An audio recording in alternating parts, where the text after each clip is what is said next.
Assalamualaikum warahmatullahi wabarakatuh.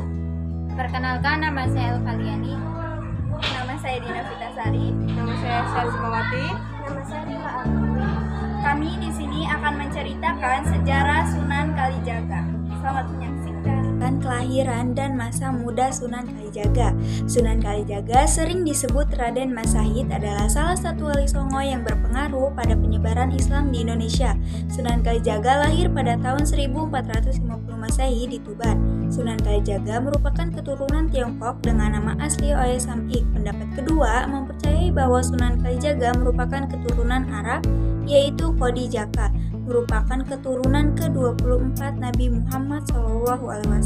Pertemuan Sunan Kalijaga dengan Sunan Bonang serta perjalanan menuntut ilmu dari Sunan Kalijaga. Sebagai salah satu wali songo, Sunan Kalijaga pada masa mudanya dikenal dengan sosok yang memiliki perangan buruk dengan sering melakukan aksi pencurian, terus begal dan perampokan.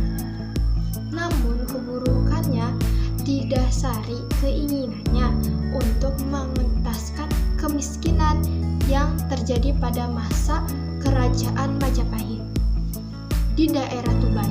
Karena kegemarannya Raden Syahid dengan mencuri harta kaum bangsawan, ayahnya Wilatikta yang seorang adipati Tuban lalu mengusirnya keluar daerah. Dan hingga akhirnya ia menetap di hutan Jatisari, yaitu di perbatasan antara Kudus dengan Pati.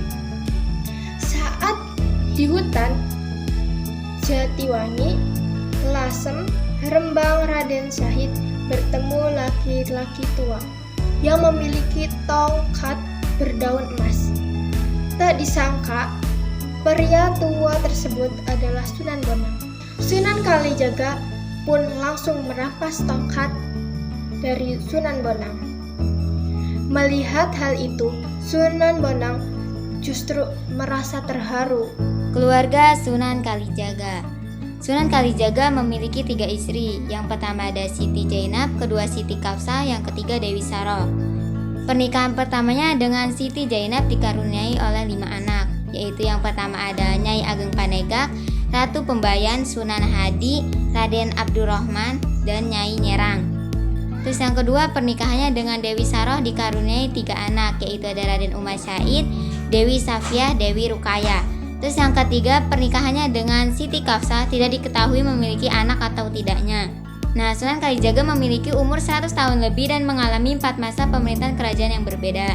Yang pertama, masa kerajaan Majapahit dari tahun 1478 Masehi. Yang kedua, masa Kesultanan Islam Demak dari tahun 1481 hingga 1546 Masehi. Yang ketiga, masa Kesultanan Panjang dari tahun 1546 hingga 1568 Masehi. Yang keempat, masa awal Mataram Islam di Yogyakarta dari tahun 1580 Masehi. Asal-usul nama Sunan Kalijaga, Raden Mas Sahid banyak mendapat julukan seperti Sunan Kalijaga, Syekh Malaka, Lokajaya, Pangeran Tuban, dan Abdurrahman. Nama Kalijaga diambil dari sebuah desa seperti masjid dan monyet di sekitarnya. Pendapat kedua berasal dari bahasa Arab Kodi Joko. Saat itu Sunan Kalijaga disebut dengan Kodi Joko. Pendapat ketiga, Sunan Kalijaga berasal dari cerita murid Sunan Bonang dikisahkan dengan menancapkan tongkat di pinggir kali dan meminta Raden Syahid untuk menjaga selama bertahun-tahun. Setelah itu Raden Syahid mulai dikenal dengan sebutan Joko Kali dan berubah menjadi Kalijogo atau Kalijaga. Tentang berdakwah Sunan Kalijaga. Semasa hidupnya, Sunan Kalijaga dikenal sebagai dalang ulu oleh masyarakat. Dia memang pintar menggabungkan ajaran Islam dengan tradisi dan budaya yang sudah mengakar dalam kehidupan masyarakat Jawa saat itu. Beliau juga menggunakan pola dakwah yang sama dengan gurunya, Sunan Bonang. Pola dakwah ini menurut John Hadi Saputra dalam buku mengungkapkan pelajaran Sunan Kalijaga cenderung sofistik berbasis salaf. Selain itu, dia juga memanfaatkan kesenian dan budaya untuk sarana berdakwah.